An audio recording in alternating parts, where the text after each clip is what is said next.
ನಮಸ್ಕಾರ ಸ್ನೇಹಿತರೆ, ಎಲ್ಲರಿಗೂ ನವದಿಕ್ಸೂಚಿ ಅಕಾಡೆಮಿಗೆ ಸ್ವಾಗತ. ಸ್ನೇಹಿತರೆ, ನಾವು ಆಲ್ರೆಡಿ ಒಂದು ಹೊಸ ಸೀರೀಸ್ ನ ಶುರು ಮಾಡಿದ್ವಲ್ವಾ? ಯಾವ್ದಪ್ಪ ಅಂತ ಹೇಳಿದ್ರೆ ಭೂಗೋಳ ಶಾಸ್ತ್ರ ಅಥವಾ ಸಮಗ್ರ ಜಿಯೋಗ್ರಫಿನ ನಾವು ಆಲ್ರೆಡಿ ಶುರು ಮಾಡಿದ್ವಿ.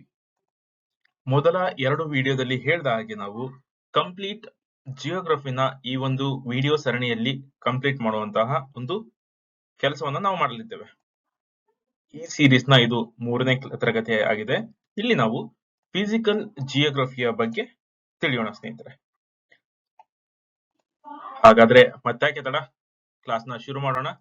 ಅದಕ್ಕೂ ಮೊದಲು ನಿಮಗೆ ಈ ನಮ್ಮ ಒಂದು ಪ್ರಯತ್ನ, ಜೆನ್ಯೂನ್ ಪ್ರಯತ್ನ ನಿಮಗೆ ಇಷ್ಟವಾದಲ್ಲಿ ದಯವಿಟ್ಟು ನವದಿಕ್ಸೂಚಿ ಅಕಾಡೆಮಿನ ಸಬ್ಸ್ಕ್ರೈಬ್ ಮಾಡಿ ಮತ್ತೆ ಸಪೋರ್ಟ್ ಮಾಡಿ ಸ್ನೇಹಿತರೆ.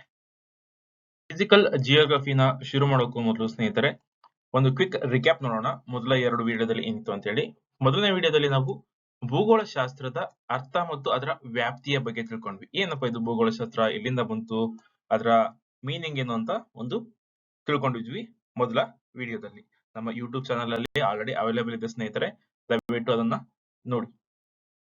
ಸಮಗ್ರ ಭೂಗೋಳ ಶಾಸ್ತ್ರ ಅಥವಾ ಕಂಪ್ಲೀಟ್ ಜಿಯೋಗ್ರಫಿಯ 2ನೇ ತರಗತಿಯಲ್ಲಿ ಅಥವಾ 2ನೇ ಕ್ಲಾಸ್ ಅಲ್ಲಿ ನಾವು ಭೂಗೋಳ ಶಾಸ್ತ್ರದ ಅಧ್ಯಯನದ ಶಾಖೆಗಳ ಬಗ್ಗೆ, ಎಷ್ಟು ಕ್ಲಾಸಿಫಿಕೇಶನ್ಸ್ ಇದೆ, ಯಾಕೆ ಭೂಗೋಳ ಶಾಸ್ತ್ರ mother of all the sciences ಅಂತ ಕರೀತಾ ಅಂತ ಡೀಟೇಲ್ ಆಗಿ 2ನೇ ವಿಡಿಯೋದಲ್ಲಿ ನೋಡಿದ್ವಿ ಸ್ನೇಹಿತರೆ. ಭೂಗೋಳ ಶಾಸ್ತ್ರದ ಇರುವಂತಹ ಪ್ರಮುಖ ಶಾಖೆಗಳನ್ನು ನಾವು ಬ್ರಾಡರ್ ಕ್ಲಾಸಿಫಿಕೇಶನ್ ನೋಡಿತ್ತು. ಅದರಲ್ಲಿ 2 ರೀತಿಯ ಮೇಜರ್ ಕ್ಲಾಸಿಫಿಕೇಶನ್ ನಾವು ಮಾಡಬಹುದು. ಯಾವ್ದಪ್ಪ ಅದು ಅಂತ ಹೇಳಿದ್ರೆ, ಒಂದು ಪ್ರಾಕೃತಿಕ ಭೂಗೋಳ ಶಾಸ್ತ್ರ, ಇನ್ನೊಂದು ಮಾನವ ಭೂಗೋಳ ಶಾಸ್ತ್ರ. ಮೊದಲನೆಯದು ಪ್ರಾಕೃತಿಕ ಭೂಗೋಳ ಶಾಸ್ತ್ರ, 2ನೇದು ಮಾನವ ಭೂಗೋಳ ಶಾಸ್ತ್ರ. ಯಾಕೆ ಬೇಕಪ್ಪ ಇದು ಅಂತ ಹೇಳಿದ್ರೆ, ಇದು ಭೂಮಿಯ ಮೇಲಿನ ಚಲನಾತ್ಮಕವಾದ ಪ್ರಾದೇಶಿಕ ಅರಿವನ್ನ ಸ್ಪಷ್ಟವಾಗಿ ತಿಳಿಯಲು ಇವೆರಡು ಸಹಾಯ ಮಾಡುತ್ತೆ. ಯಾವುದು? ಪ್ರಾಕೃತಿಕ ಭೂಗೋಳ ಶಾಸ್ತ್ರ ಹಾಗೆ ಮಾನವ ಭೂಗೋಳ ಶಾಸ್ತ್ರ. ಇದನ್ನ ಯಾವ ತರ ಕ್ಲಾಸಿಫೈ ಮಾಡಿದ್ದಾರೆ ಅಂದ್ರೆ, ಓವರ್ ಆಲ್ ಆಗಿ ನಿರೂಪಣೆಯ ಆಧಾರದಿಂದ. ಮುಂದಿನ ಒಂದು ಸ್ಲೈಡ್ಸ್ ಅಲ್ಲಿ ನಾವು ಡೀಟೇಲ್ ಆಗಿ ನೋಡೋಣ ವಿಡಿಯೋದಲ್ಲಿ ಯಾಕೆ ಇದನ್ನ ಡಿವೈಡ್ ಮಾಡಿದ್ದಾರೆ, ಪ್ರಾಕೃತಿಕ, ಫಿಸಿಕಲ್ ಹಾಗೆ ಇನ್ನೊಂದು ಮಾನವ ಭೂಗೋಳ ಶಾಸ್ತ್ರವನ್ನ ಅಥವಾ ಹ್ಯೂಮನ್ ಜಿಯೋಗ್ರಫಿ ಅಂತ ಮುಂದೆ ಡೀಟೇಲ್ ಆಗಿ ನೋಡೋಣ ಸ್ನೇಹಿತರೆ. ಆಗ್ಲೇ ಹೇಳ್ದಾಗೆ ಜಿಯೋಗ್ರಫಿನ 2 ಮೇಜರ್ ಕ್ಲಾಸಿಫಿಕೇಶನ್ ಮಾಡಿದ ಅಂತ ಹೇಳಿದಲ್ವಾ, ಒಂದು ಫಿಸಿಕಲ್, ಇನ್ನೊಂದು ಹ್ಯೂಮನ್ ಜಿಯೋಗ್ರಫಿ. ಅದರಲ್ಲೂ ಸಹ ಇವಿಷ್ಟು ಶಾಖೆಗಳು ಹ್ಯೂಮನ್ ಜಿಯೋಗ್ರಫಿಲಿ ಬಂತು ಅಂದ್ರೆ ಅದು ಆಂಥ್ರೋಪಾಲಜಿ ಇರ್ಬೋದು, ಕಲ್ಚರಲ್ ಇರ್ಬೋದು, social, population, economic, political, historical, settlement, urban, rural, ನೀವು ಯಾವ್ದು ಹೆಸರು ತಗೋತಿರಲ್ವಾ ಎಲ್ಲದು ಹ್ಯೂಮನ್ ಜಿಯೋಗ್ರಫಿಲಿ ಬಂತು ಅಂದ್ರೆ. ಇನ್ನೊಂದು physical geography, geomorphology, climatology, oceanography, biogeography, soil geography, astronomical geography ಹಾಗೆ ಕೆಲವೊಂದು ಶಾಖೆಗಳು ಫಿಸಿಕಲ್ ಜಿಯೋಗ್ರಫಿಯಲ್ಲಿ ಬರುತ್ತೆ ಸ್ನೇಹಿತರೆ. ಇದನ್ನೇನು ಬಹ್ಯಾಟ್ ಮಾಡ್ಕೊಳ್ಳುವಂತ ಒಂದು ಅವಶ್ಯಕತೆ ಇಲ್ಲ. ಜಸ್ಟ್ ನಿಮ್ ಅಂಡರ್ಸ್ಟ್ಯಾಂಡಿಂಗ್ ಪ್ರಕಾರ ನೋಡ್ಕೋಬಹುದು. ಯಾವ್ದಾವ್ದು ಪ್ರಾಕೃತಿಕ ಗುಣಲಕ್ಷಣಕ್ಕೆ ಸಂಬಂಧಪಡುತ್ತಲ್ಲ ಅದೆಲ್ಲ ನೀವು ಫಿಸಿಕಲ್ ಜಿಯೋಗ್ರಫಿಗೆ ಸೇರಿಸ್ಕೋಬಹುದು. ಇನ್ನೊಂದು ಹ್ಯೂಮನ್ ಜಿಯೋಗ್ರಫಿಗೆ. ಇದಕ್ಕೆ ಹೊರತುಪಡಿಸಿರುವಂತಹ ಎಲ್ಲ ಬರುವಂತದ್ದೇ ಹ್ಯೂಮನ್ ಜಿಯೋಗ್ರಫಿಯಲ್ಲಿ ಸ್ನೇಹಿತರೆ. ಭೂಗೋಳಶಾಸ್ತ್ರದ ಶಾಖೆಗಳ ಇಂಗ್ಲಿಷ್ ಅಲ್ಲಿ ಆಗ್ಲಿ ಹೇಳ್ದಾಗೆ ಕನ್ನಡದಲ್ಲೂ ಹೇಳೋದಿತ್ತಂದ್ರೆ ಭೂರಚನಾ ಶಾಸ್ತ್ರ, ವಾಯುಗುಣಶಾಸ್ತ್ರ, ಸಾಗರ ಶಾಸ್ತ್ರ, ಮಣ್ಣಿನ ಭೂಗೋಳ ಶಾಸ್ತ್ರ, ಇವೆಲ್ಲವೂ ಭೂಗೋಳ ಪ್ರಾಕೃತಿಕ ಭೂಗೋಳ ಶಾಸ್ತ್ರ ಬಂತು ಅಂದ್ರೆ ಮಾನವನ ಭೂಗೋಳ ಶಾಸ್ತ್ರದಲ್ಲಿ ಇವೆಲ್ಲ ಬರುತ್ತೆ ಸ್ನೇಹಿತರೆ. Just to give clarification, Kannada ಹಾಗೆ ಇಂಗ್ಲಿಷ್ ಎರಡರಲ್ಲೂ ಸಹ ನಿಮಗೆ ಈ ಮಾಹಿತಿನ ಸಿಕ್ಕಿದೆ. ಕೆಲವೊಂದು ಟರ್ಮಿನಾಲಜೀಸ್ ಇಂಗ್ಲಿಷ್ ಅಲ್ಲಿ ಇರುವಂತದ್ದು ಕನ್ನಡದಲ್ಲಿ ಅರ್ಥ ಆಗದೇ ಇರುವಂತಹ ಕೆಲವೊಂದು ನಿದರ್ಶನ ಇರುತ್ತಲ್ಲ, ಹಾಗಾಗಿ ಎರಡರಲ್ಲೂ ಸಹ ನಿಮಗೆ ಬೈಲಿಂಗ್ಯುಯಲ್ ಇನ್ಫಾರ್ಮೇಶನ್ ಕೊಡುವಂತಹ ಒಂದು ಪ್ರಯತ್ನವನ್ನ ನಿಮ್ಮ ನವದಿಕ್ಸೂಚಿ ಅಕಾಡೆಮಿ ಮಾಡ್ತಾ ಇದೆ ಸ್ನೇಹಿತರೆ. ಹಾಗಾಗಿ ನೀವು ಮಲ್ಟಿಪಲ್ ಬುಕ್ಸ್ ಅನ್ನ ರೆಫರ್ ಮಾಡುವಂತಹ ಅಥವಾ ಗೂಗಲ್ ಅಲ್ಲಿ ಹೋಗಿ ಸರ್ಚ್ ಮಾಡುವಂತಹ ಒಂದು ಅವಶ್ಯಕತೆ ಇರೋದಿಲ್ಲ ಸ್ನೇಹಿತರೆ. ಇವಿಷ್ಟು ಎಫರ್ಟ್ ನಿಮಗೋಸ್ಕರ ಮಾಡ್ತಾ ಇದೀವಿ. ಹಾಗಾಗಿ ನಿಮಗೆ ಈ ಒಂದು ಎಫರ್ಟ್ ಇತ್ತು ಅಂದ್ರೆ ದಯವಿಟ್ಟು ನವದಿಕ್ಸೂಚಿ ಅಕಾಡೆಮಿಗೆ ಸಪೋರ್ಟ್ ಮಾಡಿ ಸ್ನೇಹಿತರೆ. ಈ ಒಂದು ಸ್ಲೈಡ್ ತುಂಬಾನೇ ಸೆಲ್ಫ್ ಎಕ್ಸ್ಪ್ಲನೇಟರಿ ಆಲ್ರೆಡಿ ಆಗಿದೆ, ಯಾಕಂದ್ರೆ ಮುಂಚಿನ ವಿಡಿಯೋದಲ್ಲಿ ನಿಮಗೆ ಇದರ ಬಗ್ಗೆ ಕ್ಲೀನ್ ಆಗಿ ಹೇಳಿದ್ದೀವಿ. ಸೊ ಜಸ್ಟ್ ಇಲ್ಲಿ ಪಾಸ್ ಮಾಡ್ಕೊಂಡು ಇವೆರಡನ್ನ ನೀವು ನೋಡ್ಕೋಬಹುದು. ಏನಪ್ಪ ಇದು ಫಿಸಿಕಲ್ ಜಿಯೋಗ್ರಫಿ ಅಂತ ಹೇಳಿ, ಮತ್ತೆ ಅದರ ಒಂದು ಶಾಖೆಗಳ ಬಗ್ಗೆ ಕ್ವಿಕ್ ಅಡಿಷನಲ್ ಇನ್ಫಾರ್ಮೇಶನ್ ಇಲ್ಲಿ ಆಲ್ರೆಡಿ ನಿಮಗೆ ನೀಡಿದ್ವಿ ಸ್ನೇಹಿತರೆ. ಫಿಸಿಕಲ್ ಜಿಯೋಗ್ರಫಿಯಲ್ಲಿ ಇರುವಂತಹ ಇಂಪಾರ್ಟೆಂಟ್ ಏರಿಯಾಸ್ ಬಗ್ಗೆ ಇಲ್ಲಿ ನೋಡೋಣ. ಎಕ್ಸಾಮ್ ಓರಿಯೆಂಟೆಡ್ ಇನ್ಫಾರ್ಮೇಶನ್ ಆಗಿದೆ ಸ್ನೇಹಿತರೆ. ಯಾವ್ದಪ್ಪ ಅದು ಅಂತ ಹೇಳಿದ್ರೆ ಒಂದು ಜಿಯೋಮಾರ್ಫಾಲಜಿ ಅಥವಾ ಭೂರಚನಾಶಾಸ್ತ್ರ, ಕ್ಲೈಮೆಟಾಲಜಿ ವಾಯುಗುಣಶಾಸ್ತ್ರ, ಓಶಿನೋಗ್ರಫಿ ಸಾಗರಶಾಸ್ತ್ರ, ಹಾಗೆ ಸಾಯಿಲ್ ಜಿಯೋಗ್ರಫಿ ಮಣ್ಣಿನ ಭೂಗೋಳ ಶಾಸ್ತ್ರ. ಇದನ್ನ ಹೊರತುಪಡಿಸಿ ಪೆಡಾಲಜಿ ಅಂತನೂ ಸಹ ಇದೆ, ಅದನ್ನ ಬಗ್ಗೆ ನೋಡೋಣ ಸ್ನೇಹಿತರೆ. ಏನಪ್ಪಾ ಇದು ಜಿಯೋಮಾರ್ಫಾಲಜಿ ಅಂತ ಹೇಳಿದ್ರೆ, ಇದು ಹೆಸರೇ ಹೇಳೋ ಹಾಗೆ ಲ್ಯಾಂಡ್ ಫ್ಯೂಚರ್ಸ್ ಅಥವಾ ಲ್ಯಾಂಡ್ ಫಾರ್ಮ್ ಅಥವಾ ಭೂಮಿಯ ಒಂದು ಗುಣಲಕ್ಷಣ ಬಗ್ಗೆ ಅಥವಾ ಭೂ ಸ್ವರೂಪಗಳ ಬಗ್ಗೆ ಇದು ಅಧ್ಯಯನ ಮಾಡಲು ಸಹಾಯ ಮಾಡುತ್ತೆ. ಹಾಗೆ ಕ್ಲೈಮಾಟೊಲಜಿ ಹೆಸರೇ ಹೇಳುತ್ತೆ, ವಾಯುಮಂಡಲದ ಪರಿಸ್ಥಿತಿ ಅಥವಾ ವಾಯುಗುಣದ ಬದಲಾವಣೆಯ ಬಗ್ಗೆ ಇದು ತಮಗೆ ತಿಳಿಸಿಕೊಡುತ್ತೆ. ಮೆಟ್ರಿಯಾಲಜಿ ಹವಾಮಾನದ ಪರಿಸ್ಥಿತಿಗಳು ಅಥವಾ ವೆದರ್ ಕಂಡೀಷನ್ಸ್, ವೆದರ್ ಚೇಂಜಸ್, ಹವಾಮಾನ ಬದಲಾವಣೆ ಬಗ್ಗೆ ಇದು ಹೇಳುತ್ತೆ.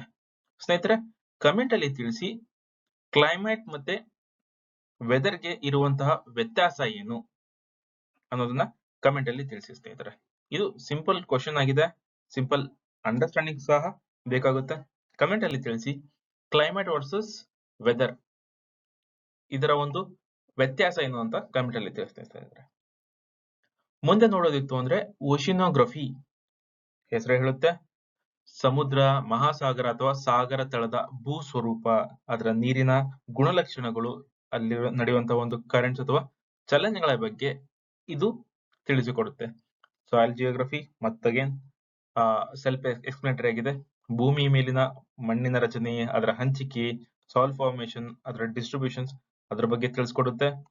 ಪಿಡಿಯಾಲಜಿ ಇದು ಏನ್ ಮಾಡುತ್ತಪ್ಪ ಅಂತ ಹೇಳಿದ್ರೆ, study of soils in their natural environment ಇದರ ಬಗ್ಗೆ ತಿಳಿಸ್ಕೊಡೋದೆ ಪೆಡಾಲಜಿ ಅಂತ ಹೇಳಿ ಸ್ನೇಹಿತರೆ. ಪ್ರಾಕೃತಿಕ ಭೂಗೋಳಶಾಸ್ತ್ರ ಅಥವಾ ಫಿಸಿಕಲ್ ಜಿಯೋಗ್ರಫಿಯ ಜಸ್ಟ್ ಒಂದು ಗ್ಲಿಮ್ಸ್ ನೋಡೋದಿತ್ತು ಅಂದ್ರೆ ಇವೆಲ್ಲ ಏನ್ ಕಾಣುತ್ತಲ್ವಾ ಎಲ್ಲದು ಈ ಒಂದು ಫಿಸಿಕಲ್ ಜಿಯೋಗ್ರಫಿಲಿ ಬರುತ್ತೆ ಸ್ನೇಹಿತರೆ. ಜಸ್ಟ್ ಇದನ್ನ ಪಾಸ್ ಮಾಡ್ಕೊಂಡು ನೋಡಿದ್ರು ಸಹ ನಿಮಗೆ ಒಂದು ಕ್ಲಿಯರ್ ಐಡಿಯಾ ಸಿಗುತ್ತೆ ಏನಪ್ಪಾ ಇದು ಫಿಸಿಕಲ್ ಜಿಯೋಗ್ರಫಿ ಅಂತ ಹೇಳಿ. ಇವೆಲ್ಲವೂ ಫಿಸಿಕಲ್ ಜಿಯೋಗ್ರಫಿಯ ಒಂದು ಭಾಗವಾಗಿದೆ ಸ್ನೇಹಿತರೆ. ಫಿಸಿಕಲ್ ಜಿಯೋಗ್ರಫಿಯ ಕೆಲವೊಂದು ಆಯ್ದ ಭಾಗಗಳನ್ನ ನಿಮಗೆ ಎಕ್ಸಾಮ್ ಓರಿಯೆಂಟೆಡ್ ಹೆಲ್ಪ್ ಆಗಲಿ ಅಂತೇಳಿ ಜಸ್ಟ್ ಹೈಲೈಟ್ ಮಾಡಿ ನಿಮಗೆ ಎಕ್ಸ್ಪ್ಲೇನ್ ಮಾಡಿದೀವಿ ಸ್ನೇಹಿತರೆ. ಅದನ್ನ ಜಸ್ಟ್ ಓದಿದ್ರು ನಡೆಯುತ್ತೆ, ಆಲ್ರೆಡಿ ನಿಮಗೆ ಎಕ್ಸ್ಪ್ಲೇನ್ ಮಾಡಿದೀವಲ್ಲ, ಅದರ ಬಗ್ಗೆ ಅಡಿಷನಲ್ ಇನ್ಫಾರ್ಮೇಶನ್ ನಿಮಗೆ ಅಲ್ಲಿ ಸಿಗುತ್ತೆ ಸ್ನೇಹಿತರೆ. ಯಾವ್ದಪ್ಪ ಅದು ಅಂತ ಹೇಳಿದ್ರೆ, ಸ್ವಾಭಾವಿಕವಾಗಿ ನಿರ್ಮಾಣವಾಗಿರುವ ಭೂಮಿಯ ಪ್ರಾಕೃತಿಕ ಅಂಶಗಳ ಬಗ್ಗೆ ಇದು ತಿಳಿಸ್ಕೊಡುತ್ತೆ. ಭೂರಚನಾಶಾಸ್ತ್ರ, ವಾಯುಗುಣಶಾಸ್ತ್ರ, ಸಾಗರಶಾಸ್ತ್ರ, ಮಣ್ಣಿನ ಭೂಗೋಳಶಾಸ್ತ್ರ, ಪೆಡಾಲಜಿ ಆಗ್ಲಿ ಹೇಳ್ಕೊಟ್ಟಿದಲ್ವಾ, ಪ್ರಾಕೃತಿಕ ಪರಿಸರದಲ್ಲಿನ ಮಣ್ಣಿನ ಅಧ್ಯಯನದ ಬಗ್ಗೆ ಅಥವಾ ನ್ಯಾಚುರಲ್ ಇರುವಂತಹ ಒಂದು ಸಾಯಿಲ್ ಅಧ್ಯಯನದ ಬಗ್ಗೆ ಇದು ತಿಳಿಸ್ಕೊಡುತ್ತೆ ಸ್ನೇಹಿತರೆ. ಇವೆಲ್ಲ ಪ್ರಾಕೃತಿಕ ಭೂಗೋಳಶಾಸ್ತ್ರ ಅಥವಾ ಫಿಸಿಕಲ್ ಜಿಯೋಗ್ರಫಿಗೆ ನಿಮಗೆ ಓವರ್ ಆಲ್ ಆಗಿ ಬೇಕಾಗಿರುವಂತಹ ಒಂದು ಬೇಸ್ ಅನ್ನ ಸೆಟ್ ಮಾಡಿಕೊಡುತ್ತೆ. ಇದು ಯಾಕೆ ಹೆಲ್ಪ್ ಆಗುತ್ತೆ ಅಂತ ಹೇಳಿದ್ರೆ, ಮುಂದೆ ಬರುವಂತಹ ಒಂದು ಕಾನ್ಸೆಪ್ಚುಯಲ್ ಕ್ಲಾರಿಟಿಯನ್ನು ನಿಮಗೆ ನೀಡಲು ಇದು ಹೆಲ್ಪ್ ಮಾಡುತ್ತೆ. ಇದು ಸಹ ಫಿಸಿಕಲ್ ಜಿಯೋಗ್ರಫಿಯ ಒಂದು ಅಡಿಷನಲ್ ಇನ್ಫಾರ್ಮೇಶನ್ ಅಥವಾ ಮುಂದುವರಿದ ಭಾಗ ಅಂತ ಹೇಳ್ಬೋದು. ಭೂಗರ್ಭಶಾಸ್ತ್ರ, ಹವಾಮಾನ ಶಾಸ್ತ್ರ, ಜಲಶಾಸ್ತ್ರ, ಮಣ್ಣಿನ ವಿಜ್ಞಾನ ಇದರ ನಡುವೆ ಒಂದು ನಿಕಟವಾದ ಒಂದು ಸಂಬಂಧವನ್ನ ಸಾಂಪ್ರದಾಯಿಕ ಭೂಗೋಳಶಾಸ್ತ್ರ ಹೊಂದಿದೆ. ಜೀವ ಭೂಗೋಳಶಾಸ್ತ್ರ ಇರ್ಬೋದು, ಅದರಲ್ಲಿ ಬರುವಂತದ್ದು ಸಸ್ಯಶಾಸ್ತ್ರ, ಪ್ರಾಣಿಶಾಸ್ತ್ರ ಇರ್ಬೋದು, ಖಗೋಳ ಭೂಗೋಳಶಾಸ್ತ್ರದಲ್ಲಿ ಬರುವಂತಹ ಆಕಾಶಕಾಯಗಳು ಇರ್ಬೋದು, ಬ್ರಹ್ಮಾಂಡ, ಗ್ಯಾಲಕ್ಸಿಸ್ ಇರ್ಬೋದು, ಸೌರ ವ್ಯೂಹ, ನಕ್ಷತ್ರ, ಗ್ರಹಗಳು, ಹಾಗೆ ಗಣಿತಶಾಸ್ತ್ರದಲ್ಲಿ ಬರುವಂತಹ ಅಕ್ಷಾಂಶ, ರೇಖಾಂಶಗಳು, ಲ್ಯಾಟಿಟ್ಯೂಡ್ ಇರ್ಬೋದು, ಭೂಮಿಯ ಆಕಾರ, ಇವೆಲ್ಲವೂ ನಾವು ಕಲಿಯುವಂತದ್ದು ಫಿಸಿಕಲ್ ಜಿಯೋಗ್ರಫಿಯಲ್ಲಿ ಸ್ನೇಹಿತರೆ. ಇನ್ನೊಂದು ಅರ್ಥ ಮಾಡ್ಕೊಳ್ಳಿ, ಯಾಕೆ ಇಷ್ಟು ಡೀಟೇಲ್ ಆಗಿ ನಿಮಗೆ ಒಂದು 10 ನಿಮಿಷದ ವಿಡಿಯೋದಲ್ಲಿ ಫಿಸಿಕಲ್ ಜಿಯೋಗ್ರಫಿಗೆ ಯಾಕೆ ಡೀಟೇಲ್ ಆಗಿ ಎಕ್ಸ್ಪ್ಲೇನ್ ಮಾಡ್ತಿದ್ವು ಅಂದ್ರೆ, ಮುಂದೆ ಬರುವಂತಹ ಒಂದು ತರಗತಿಗಳು ಈಚ್ ಟಾಪಿಕ್ ಅಲ್ಲಿ ಡೀಟೇಲ್ ಆಗಿ ನಿಮಗೆ ಎಕ್ಸ್ಪ್ಲೇನ್ ಮಾಡುವಂತ ಒಂದು ಕ್ಲಿಯರ್ ಆಗಿ ಹೇಳುವಂತ ಒಂದು ಪ್ರಯತ್ನ ಮಾಡಲಿದ್ದೇವೆ. ಹಾಗಾಗಿ ಆ ಒಂದು ಕ್ಲಾಸಿಫಿಕೇಶನ್ ನ ಅರ್ಥ ಮಾಡ್ಕೊಳ್ಳೋದಕ್ಕೆ ಈ ಒಂದು ಬೇಸ್ ತುಂಬಾನೇ ಇಂಪಾರ್ಟೆಂಟ್ ಸ್ನೇಹಿತರೆ. ಹಾಗಾಗಿ ಡೀಟೇಲ್ ಆಗಿ ಹೇಳುವಂತ ಒಂದು ಪ್ರಯತ್ನವನ್ನ ಇಲ್ಲಿ ಮಾಡ್ತಾ ಇದೀವಿ ಸ್ನೇಹಿತರೆ. ಇವಿಷ್ಟು ಭೂಗೋಳ ಶಾಸ್ತ್ರಕ್ಕೆ ಸಂಬಂಧಪಟ್ಟಂತಹ ಒಂದು ಫಿಸಿಕಲ್ ಜಿಯೋಗ್ರಫಿಗೆ ಸಂಬಂಧಪಟ್ಟಂತ ಒಂದು ಇನ್ಫಾರ್ಮೇಶನ್ ನಿಮಗಾಗಿದೆ ಸ್ನೇಹಿತರೆ. ಮುಂದಿನ ವಿಡಿಯೋದಲ್ಲಿ ನಾವು ಫಿಸಿಕಲ್ ಜಿಯೋಗ್ರಫಿಯನ್ನ ಆಲ್ರೆಡಿ ಕಂಪ್ಲೀಟ್ ಮಾಡಿದ್ದೀವಲ್ಲ, ನಾವು ಹ್ಯೂಮನ್ ಜಿಯೋಗ್ರಫಿಯ ಬಗ್ಗೆ ಮಾನವ ಜಿಯೋಗ್ರಫಿಯ ಬಗ್ಗೆ ಡೀಟೇಲ್ ಆಗಿ ತಿಳಿಯೋಣ ಸ್ನೇಹಿತರೆ. ಹಾಗಿದ್ರೆ ಮತ್ತೆ ಯಾಕೆ ತಡ, ಈ ಒಂದು ತರಗತಿಗಳು ನಿಮಗೆ ಇಷ್ಟವಾಗಿದ್ದಲ್ಲಿ, ಇದೊಂದು ನಿಮಗೆ ಹೆಲ್ಪ್ ಮಾಡ್ತಿದ್ದಲ್ಲಿ ದಯವಿಟ್ಟು ನಾವು ದಿಕ್ಸೂಚಿ ಅಕಾಡೆಮಿನ ಸಬ್ಸ್ಕ್ರೈಬ್ ಮಾಡಿ ಮತ್ತೆ ನಿಮ್ಮ ಸಪೋರ್ಟ್ ಅನ್ನು ನೀಡಿ. ಹಾಗೆ ಮುಂದಿನ ವಿಡಿಯೋಸ್ಗಾಗಿ ಕಾಯ್ತಾ ಇರಿ. ಧನ್ಯವಾದಗಳು ಸ್ನೇಹಿತರೆ.